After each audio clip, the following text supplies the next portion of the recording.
the pediatric ARDS consensus recommendations, and a lot of you who attended the Brightside Symposium, this might just be a repetition, but I think going through these guidelines, it's never it doesn't harm to go through them again and just revise them. So again, these are the recommendations, as Todd mentioned. The who's who in pediatric critical care came together and practiced. So again, the importance of this is, this is more just knowing how our practice is and just comparing it to our peers across the country. So what is the ARDS? So what does when you use that term, what does that tell you? That's true, but what does it mean? What's happening? Your kids' lungs are leaky, and you're not oxygenating well, changing gas as well. Yeah, absolutely. So I mean, one of the most important things that they're looking at is the oxygenation, and so it's just impaired gas exchange. So basically, it's lung injury that's happening, and due to whatever reason, and then we'll come into the causes of ARDS later. So the way you look at etiologies is something that affected the lung directly, and something that is happening in the body will affect the lungs. So that's indirect.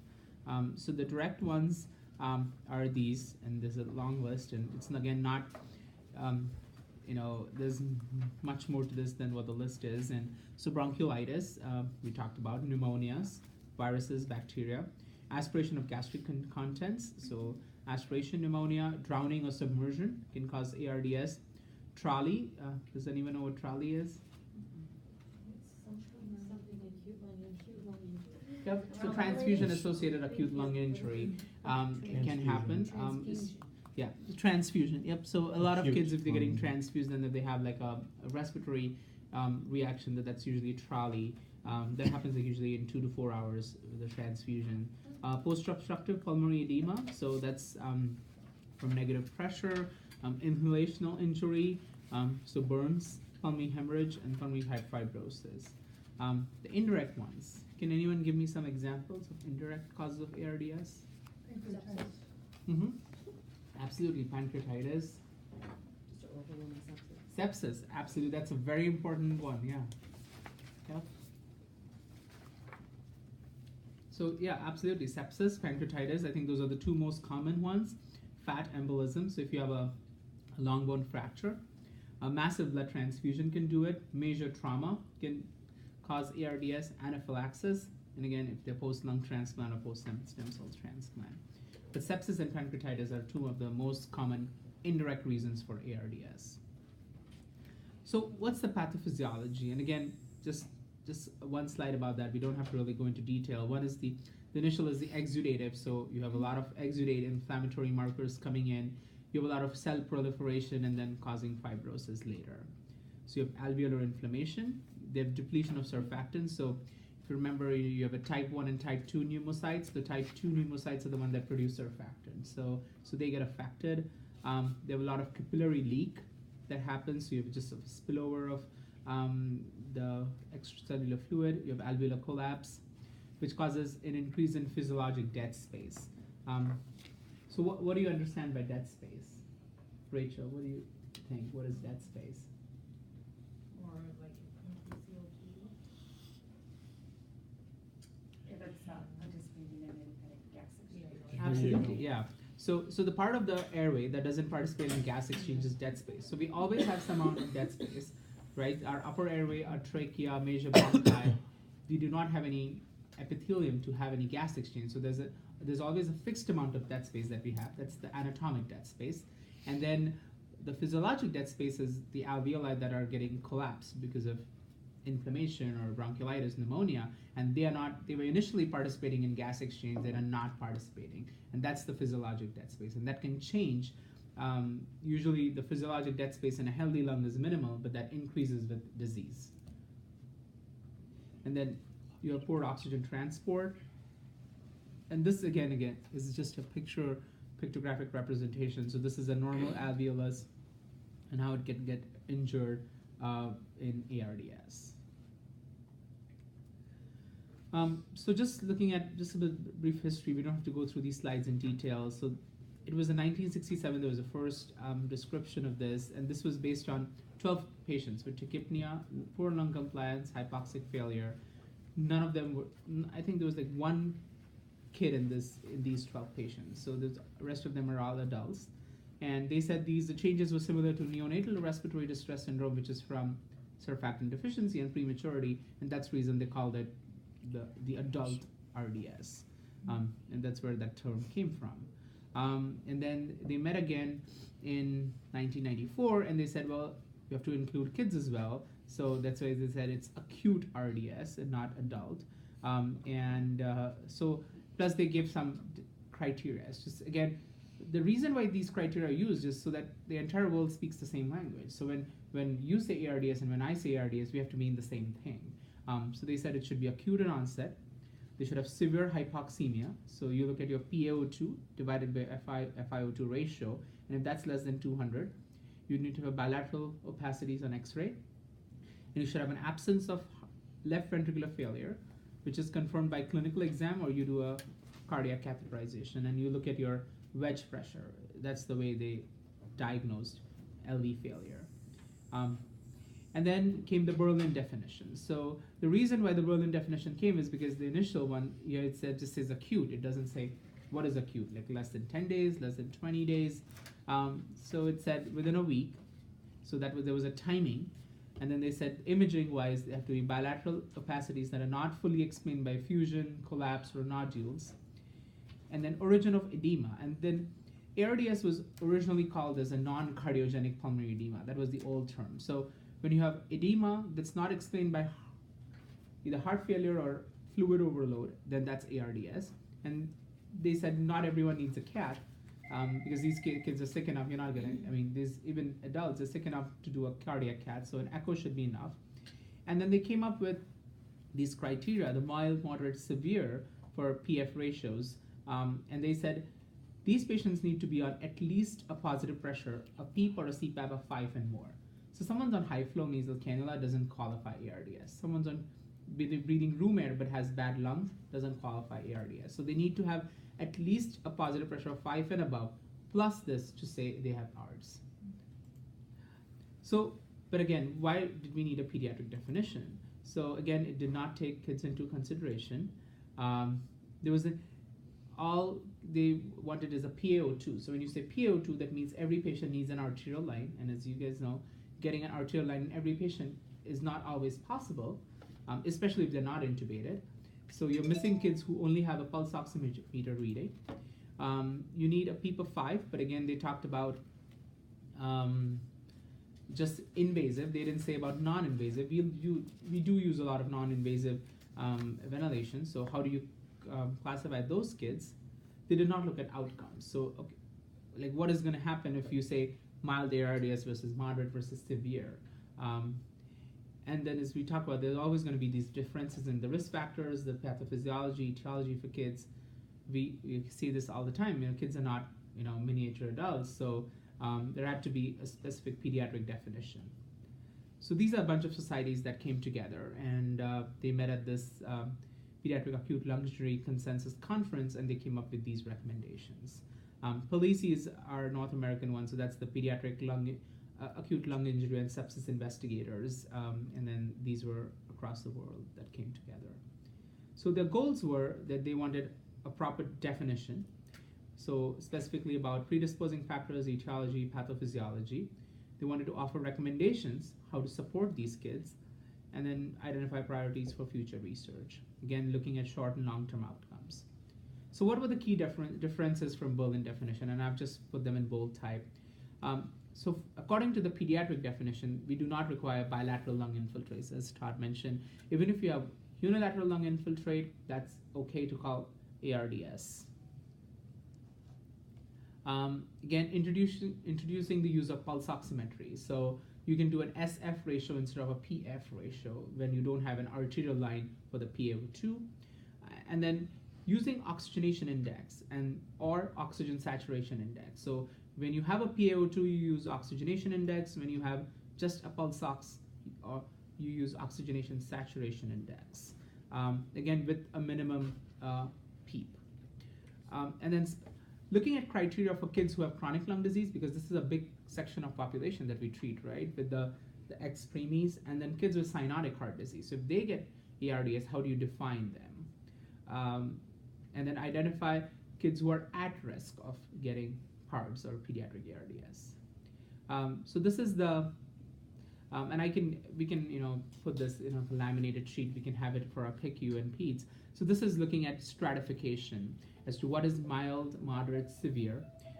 As far as kids who are, once they took away the PF ratios here, and that's only, they're using PF ratios only for someone on like a CPAP or BiPAP. The reason is that, for example, like we talked about, if you have a patient on oscillator who's on a mean airway pressure of 30 and whose OI is, whose PF ratio is, great, because if their PaO2 is 100 and if they're on 40% oxygen compared to who's on a conventional ventilator with a PEEP of 8, but they are needing 60%, their PaO2 is maybe 80 and their FiO2 is 60. But how do you know which one is more sicker? You know that the kid on oscillator is much sicker because they're needing more higher mean airway pressures. The PF ratio and SF ratio don't take into account the mean airway pressure, which the OI and OSI do. So they are a better indicator of how sick your lungs are. Does that make sense?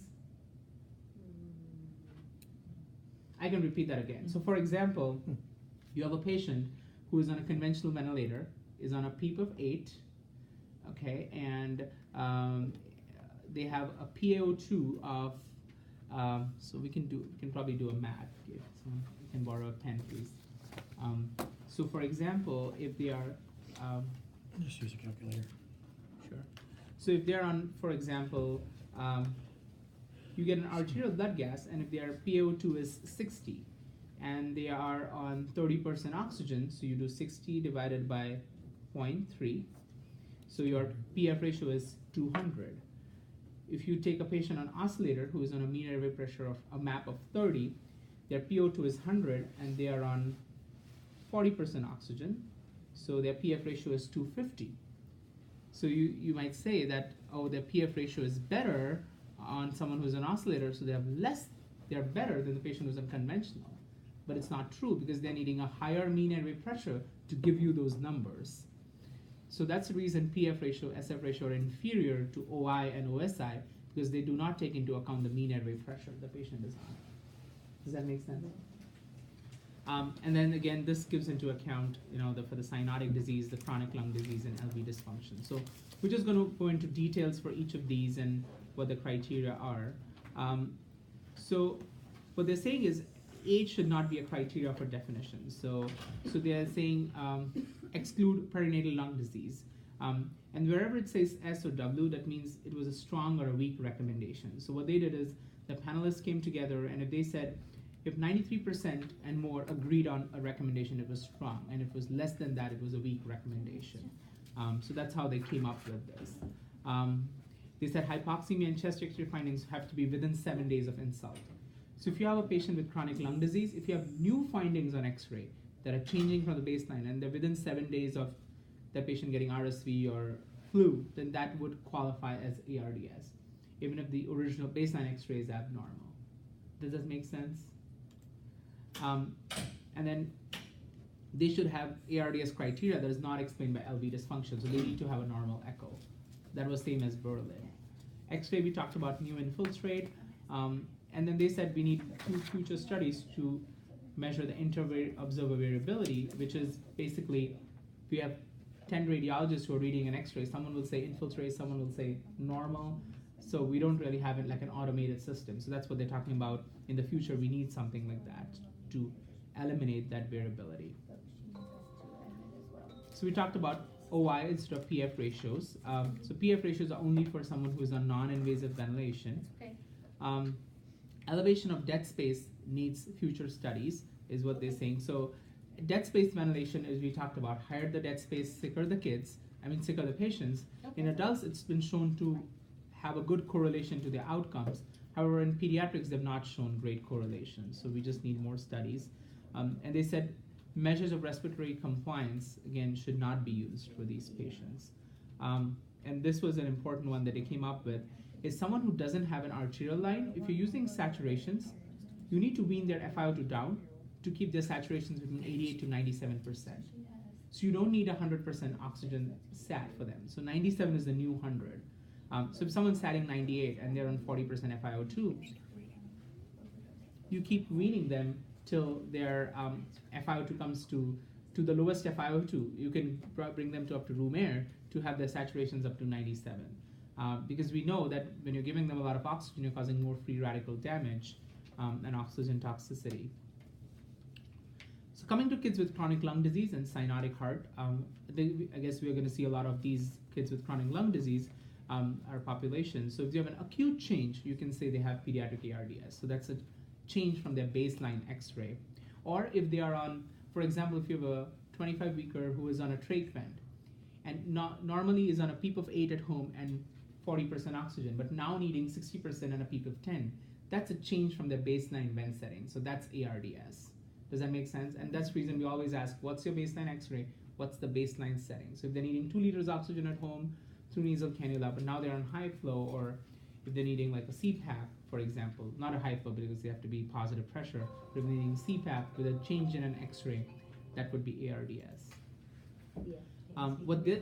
What they're recommending is not to use OI or OSI to stratify pediatric ARDS. They're still wanting to use PF-SF ratios for this particular population.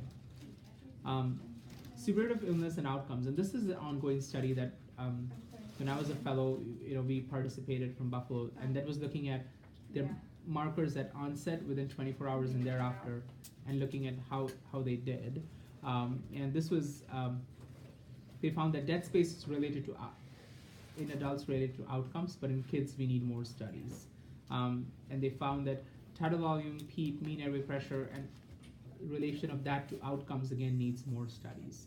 And this was an important recommendation where they said multi-system organ failure should be included in future studies. What this means is, for example, when we have an intubated patient, you might see us get a bunch of labs. Like we always get like a CMP, you get coags, because you want to make sure that if they're having lung injury, how are their other organs doing? Like how is their heart doing, how are their kidneys doing, how are their coagulations doing? We get a lactate to see how their cardiovascular function is, how their oxygen delivery is. So you want to make sure, is it just the lung that's getting affected or the other organs are as well? And then looking at clinically relevant outcomes, which we'll come to. Coming to conventional ventilatory support. So again, the classic adult low tidal volume had a weak recommendation. Only 88% agreed on that, 5 per kilo. Again, adjusting tidal volume for compliance had a weak recommendation. Limiting plateau pressure to 28. And this is, so the plateau pressure, a lot of times we'll see us doing is the pressure that the alveoli are seeing. So a lot of places will say limit it to usually less than 30, because if you're giving more than 30, you have more barotrauma. Especially in kids who have stiffer lungs, because they're not going to expand with that high pressure. They're just going to be staying stiffer. You keep giving them more pressure, and they're going to be hurt more. So is that the same as the peak inspiratory pressure? Is that something different? So you said so you don't really set the plateau pressure, you set the peak inspiratory pressure, and the plateau pressure is what the ventilator will tell you, what they're getting. And usually, but the plateau pressure, sometimes if you have some bronchospasm, there might be a difference. There's up to a difference of 5 is okay. If you have secretions of bronchospasm, your plateau pressure will be a little lower than your peak pressure. But if you have none of that, yes, those both will be equal, because whatever you're giving is what the alveoli are seeing. But the plateau pressure is always the most important thing. That is what the alveoli are seeing at that level point. High PEEP will always help. Well, it was again a weak recommendation, but it depends again on the patient. But they absolutely recommended using more than 15 of PEEP for kids with severe ARDS. And this again came from a recommendation where kids, a lot of centers are going away from using oscillators. I think again, when I got trained, anyone who was needing a PEEP of more than 12 or needing more than 60% oxygen usually went on to get an oscillator, because you're just giving so much high pressures to a conventional to achieve that much of air expansion. But again, there are a lot of centers which will use a lot of high PEEPs and not put them on oscillator. How does that high PEEP work on the kids with the chronic lung disease? I think It seems like teen would be like, yeah. lung I mean, you're at high risk of That's what I was pneumothorax gonna say, as well. yeah. But again, that's the same with with the oscillator, because if they're needing a peak of more than 15 on a conventional, they're probably going to need a very I high was gonna say mean their airway pressure map's too. probably already gonna be at Exactly, 30. 30 and above. Yeah. So either way, it's I just the think that same. would cause more damage to Yes. already damaged lungs. It would, but again, at that point, Yeah. you need something to expand them. No, is the oscillator, because I'm from the adult world, is the oscillator something that it's quick and fast, basically? Mm-hmm. Is that what it is? And it's still, It's a little different. What oscillator does is it gives you low tidal volumes. So okay. normally oscillator volumes are like 0.5 to 2 ml per kilo, and correct me if I'm wrong. You're right on. And what it does is, in your conventional ventilator, your oxygen and ventilation are coupled. They're together. They're apart, right? So when you increase your PEEP, your oxygenation improves, but you're also opening more alveoli, so you have more ventilation. In oscillator, they're uncoupled. So they're just three knobs. You know, your MAP is your oxygenation with your FiO2, and your amplitude and frequency are your ventilation. Okay. So if you have a gas which is 72572, but your PO2 is 80, you don't do anything to your MAP and FiO2. All you do is that your amplitude and your hertz, you adjust those. Does that make sense? Yeah. Yeah. And I've your never seen one. That's okay. Yeah. Well, I mean, I think it's a We'll great get it's a you. great question. It's beyond the scope of today's lecture, but we'll talk in particular about just conventional ventilator, just oscillators in detail, and then we'll go over that. Yeah, but just it's a higher form of event, like it's higher, one step above the conventional. And the reason you have not seen it is, again, because a lot of they're going away from using oscillators in the adult population. We still use it in pediatrics. I mean, it works great for, but you need to have a great choice of patients where you use it. And then we talked about, and this was really an interesting recommendation, that they say that, well, using respiratory compliance doesn't help outcomes, but you still need to monitor those, and you monitor your hemodynamics and monitor your oxygen delivery markers like lactic acid and stuff like that. And then coming to high frequency, so the recommendation to use it, so with patients, as we talked about, if they have continuous plateau pressures more than 29, to use it, it was a weak recommendation. It was only 92%. But everyone agreed that stepwise increase or decrease in mean airway pressure to achieve optimal lung volume is important in response to hemodynamics, which, as you know, if you're giving a lot of mean airway pressure, what happens? You have decreased preload, right? Because you're not getting enough blood returned to the heart. So, so the more pressure you give in your lungs, you have, because you should just imagine how do we breathe? Is it positive pressure or negative pressure? What do you think? It's negative pressure, right? Because you generate pressure which is below the atmospheric level and you suck air in, right? And then when you have negative pressure, that augments your venous return. You get more blood into the lungs during negative pressure. Just the opposite happens in positive pressure, where you're giving a lot of pressure, you're impeding the venous return. And that's the reason a lot of times when we'll say, when you're putting a patient on oscillator, you give them, make sure you have enough volume in them, you have enough epinephrine, because they can arrest by just putting them on oscillator, because you just don't have enough venous return to the heart. And if you're giving them very high positive airway pressures, you can cause arrest because there's just no blood volume in the cardiac cavity. So that needs to be monitored, is what they're saying. And then routine use of jet is not recommended in ARDS. And again, this is from practice across the country. A lot of NICUs use jets, but a lot of PICUs do not. And usually with jets, you need 2 ventilators, and there's a weight cutoff. I mean, beyond 10 or 12 kilos, you can't really use. So that's one of the reasons why we've gone away from using jets. and usually unless you have like a big leak, okay, it's the only time that you probably would even consider that as a possibility, and if you're under the weight limit, you know. Otherwise, it's not really that helpful. effective. Again, use cuffed endotracheal tubes, and this is always an important thing, and we get a lot of patients from outlying ERs who do not have a cuffed ET. So irrespective of age, even if it's a 2-day-old who has ARDS or a 16-year-old, everyone needs a cuffed ET tube. The only time you can deflate the cuff is if they're on oscillator, and if you're not able to wash out CO2. I know you guys did that with a patient who was on oscillator, where you deflate the cuff, so you're allowing the CO2 to exhale around the tube. But knowing that if you don't have if your cuff is down, you are not going to be able to oxygenate well, because all your air is not going to go in to inflate your alveoli. So they came up with goals as to for mild ARDS would be PEEP less than 10, and you keep goal stats 92 to 97. With that, they did not reach a strong agreement on that. However, everyone said that if you're using saturations of less than 92%, then use oxygen delivery markers. So what this tells us, if you're taking care of a very sick ARDS patient, I would say sats of 88 are okay. And why do we need an oxygen sat of 100? So what does SpO2 tell you? Josh, what do you think? What does a pulse ox of 95% mean to you? What does that tell you? That they're oxygenating, they're getting oxygen. Where?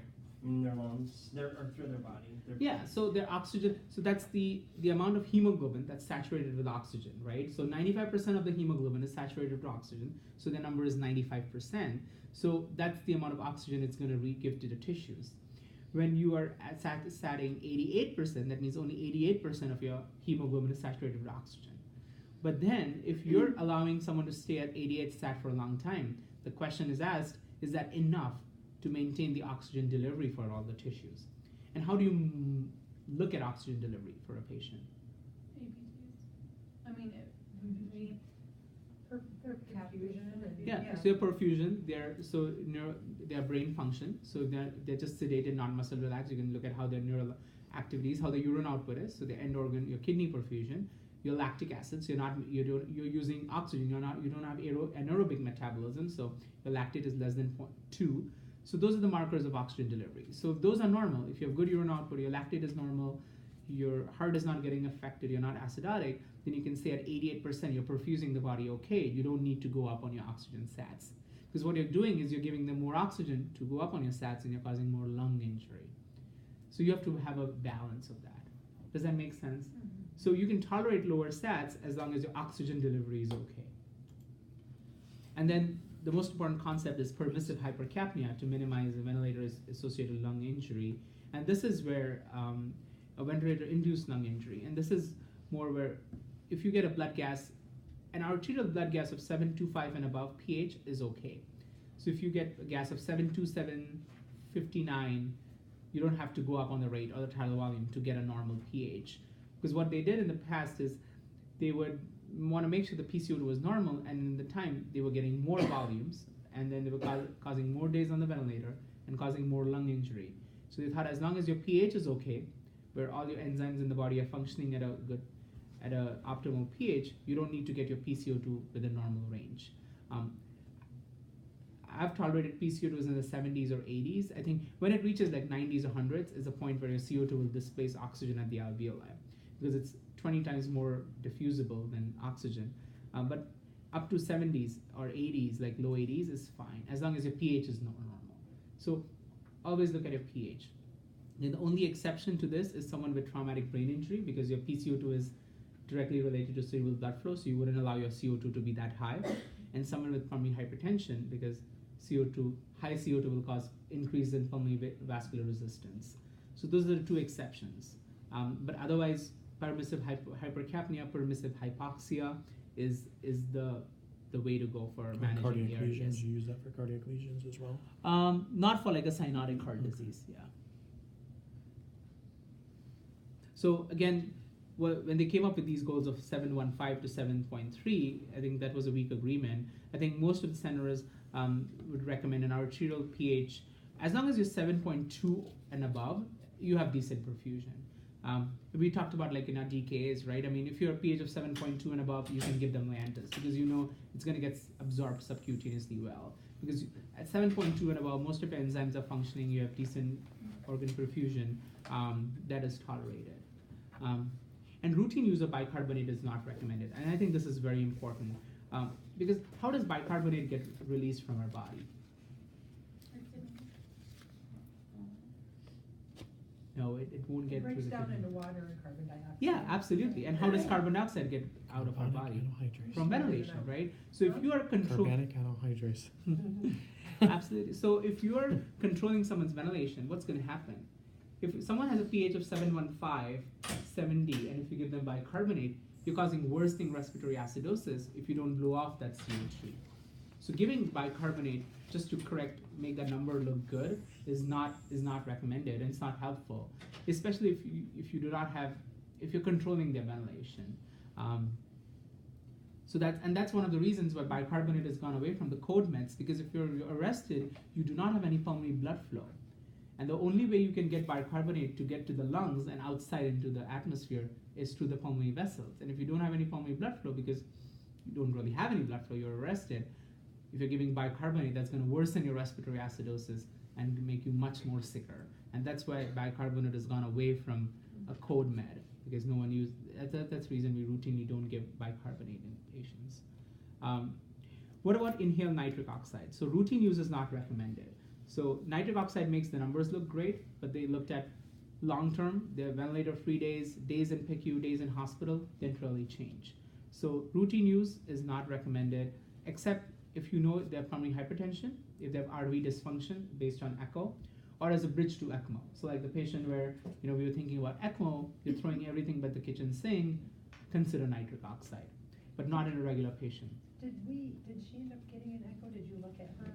Did you My look plan if was she the had next some day, but pulmonary I wasn't on calls. I mean, Oh. so I don't know if she got an echo. Not that I'm aware of, Yeah. not when I was here. I think I thought they said she did, Well, she could have, but Yeah, yesterday we didn't do it. not a, No. I think that.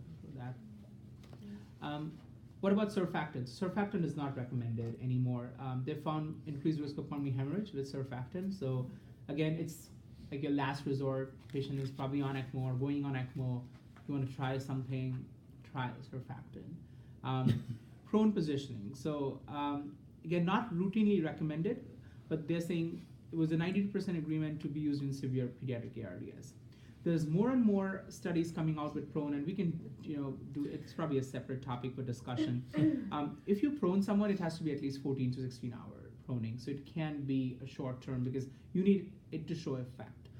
There are a lot of studies which are coming with early versus late proning. So early is within 48 hours of being intubated. The disadvantages of proning are you have to be muscle relaxed. So because you have a risk of your endotracheal tube getting dislodged. So you're predisposing them to more critical care myopathy by keeping them paralyzed. But again, it does have its advantages. Suctioning, again, helpful, but again, you want to make sure that you're not causing re-recruitment, especially if they're on a very high peak. Routine use of saline is not recommended. Again, saline is known to cause alveolar hemorrhage, so because it depletes surfactant with constant washing. We like it, it's going to wash out all the secretions and get them out, but it also washes your surfactant with every time you give it. So it's not good. It's only recommended if you know that the secretions. Chest PT, again, was not routinely recommended for ARDS. A lot of our RTs in Buffalo would love to show me this article, when we had like 18 intubated patients and we would order chest PT on everyone. They're like, hey, chest PT is not recommended routinely, so can we just triage patients who really need it? So again, the way I look at it is you can try one, see how they're doing. I mean, everyone is different. Some might like Medanep, some might like just manual percussion. Every kid is different, so you have to assess and go with that, with what the kid needs. And routine use of steroids is not recommended for ARDS. So sedation and neuromuscular blockade. So the recommendation is minimal and effective target sedation. So whatever, enough to keep them sedated. So not everyone needs to be knocked out. They're recommending use of sedation scales. Again, we were talking about how we should have a formulated sedation scale for pediatrics. Objective withdrawal scoring. So once they're off sedation, you want to monitor the withdrawal. And when sedation alone is not effective, you use neuromuscular blockade. And then again, using 3 or 4 daily paralytic holidays, where you stop the paralytic for a little bit, allow the kid to move, put it back on, is highly recommended. So having a formalized nutrition plan, always prefer enteral nutrition over parenteral. Early enteral nutrition is within 48 hours of hospital admission. So, and not again giving them goal. Even if you get 5 an hour of trophic feeds into them, is fine. Keep the gut healthy, because if your gut is not getting fed, there's denudation of intestinal mucosa, you have a bacterial translocation and increased risk of infection. So always getting some feeds, at least within the first 48 hours if they're hemodynamically stable, is preferred. Again, having a goal-directed protocol for that is recommended. Again, goal-directed fluid management, so aim to prevent positive fluid management, and we talked more about this, where if the patient is on intubated, they're not having a lot of insensible water losses. So you want to restrict their fluids to begin with rather than chasing them later with diuretics, because they have their own side effects. PRBC transfusion is only for hemoglobin less than 7, or if they are having cyanotic heart disease or hemodynamically unstable, or they're like bleeding, you're like on a PEEP of 12 and you're on 100% oxygen and you still cannot bring up the SATs. Yes, that's probably an indication where even at a hemoglobin of 9, I would say consider transfusion. But otherwise, you would give it 7. Our labs are adult fashion, so anyone less than 9 will trigger a critical, because they're not, peds sensitive. The lab. So sometimes less than 9 will say critical, but you need to understand the patient is on PEEP of 5, 30% oxygen, probably going to get extubated in 2 days. They don't need a PRBC transfusion. So monitoring, as we talked, specific alarms, which we already do, measuring weight, which I think we are so great at. We get daily weights, which we never got in Buffalo, so I think that's huge. I was really pleasantly surprised that we get daily weights in everyone. That's amazing. I think that's great to know, especially if they're gaining weight. It could be from fluid like body water, edema. So knowing that. Use of end-tidal or transcutaneous CO2. So if you're on conventional end-tidal, if you're an oscillator, transcutaneous is helpful. Measuring your inspiratory pressures. Peripheral blood gas sampling, like VBGs, are not recommended. And they say either you get an A-line or you just monitor with like, you can do cap gases. But routine peripheral gases are not recommended. You can do like from a central venous line. Coming to weaning and imaging, so again, use of spontaneous breathing trials, extubation assessment. Again, the day you intubate the patient, you should start thinking about extubation. Like not extubate the next day, but thinking about when this patient will be ready. Routine use of CT, lung ultrasound is not recommended. Again, most patients will get daily x-rays if they're intubated, but if someone's stable, you don't have to get everyday x-ray just for tube placement, especially if the muscle relaxed, they're not moving. So echo, again, for RV or LV dysfunction. Recommending a peripheral outline for severe ARDS, that was a strong recommendation.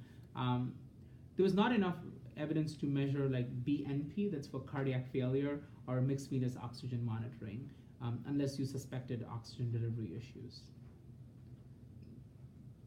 I just have a couple more slides on NIV. So NIV should be delivered in a setting with trained and experienced staff, and that's the reason most of the patients who need non-invasive ventilation are in the PICU.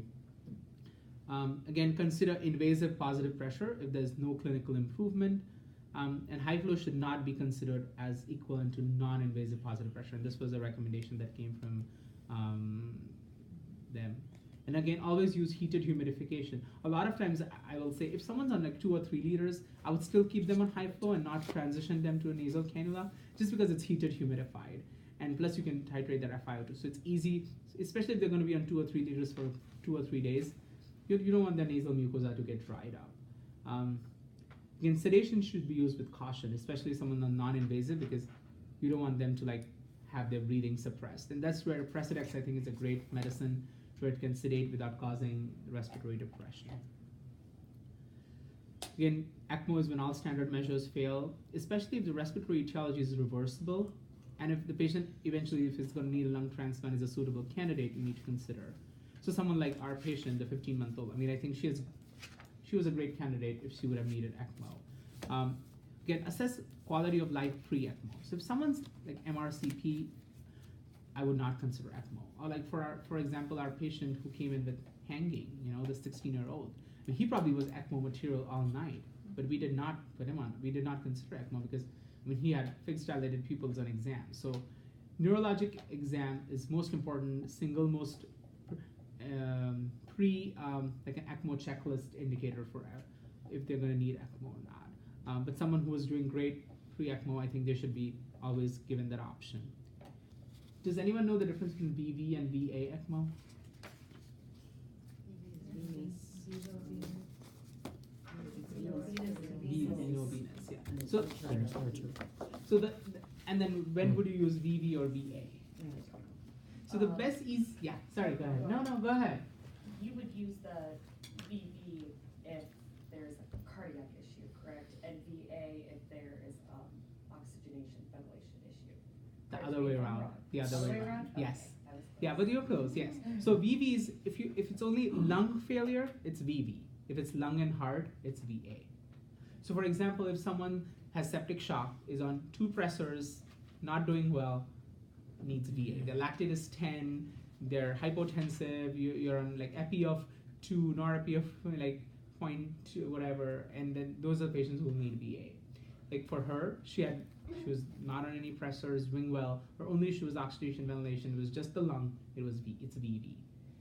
So VV is just the veins. They'll just put like a right IJ catheter. It's either percutaneous or surgically. And then for VA, it's the IJ and a carotid is what they will do. And then some of the outcomes that they're looking at, and hopefully the study comes out soon, they're looking at 90-day mortality, new or progressive organ dysfunction. So if they already came with a kidney dysfunction, how did it progress, or what was the new they developed with ARDS, treatment-free, ventilator-free days, if they needed oxygen use for home, or it was a change from baseline for the chronic lung disease. And they're looking at risk-adjusted hospital and PICU length of stay and readmission rates. And then they're actually sending out surveys to patients who went home after ARDS to look at their quality of life, neurocognitive function, and emotional health. So there's a lot of studies that's happening on the neurodevelopmental effects that happen, because you're sedated, you're paralyzed, you're giving all these medications. You don't know how they're going to do later on, like in their tests and or just in life in general. I mean, we don't know. So, and then I think what we'll do is we'll have this laminated. I think Mary Jo, I think that'll be helpful just to know. So what I really would like, I mean, I think for all of us to like use the terms more often. Like, is this patient ARDS? Or if someone's on 15 liters high flow and has a new infiltrate, you can say, I think this patient is at risk of ARDS because they're still not meeting criteria because they're not positive pressure. And once they're on positive pressure, I think we should calculate OI, OSI, and I think that should be something that we should report on rounds every day. And again, Archie, not to put you on the spot, but something that you guys, I think it's an objective number where we can say, hey, the OI was 12 yesterday, today it's 7. I think we're getting better from that standpoint. And then we can classify ARDS as well from that. I think that's it. Any questions? Thank you for listening.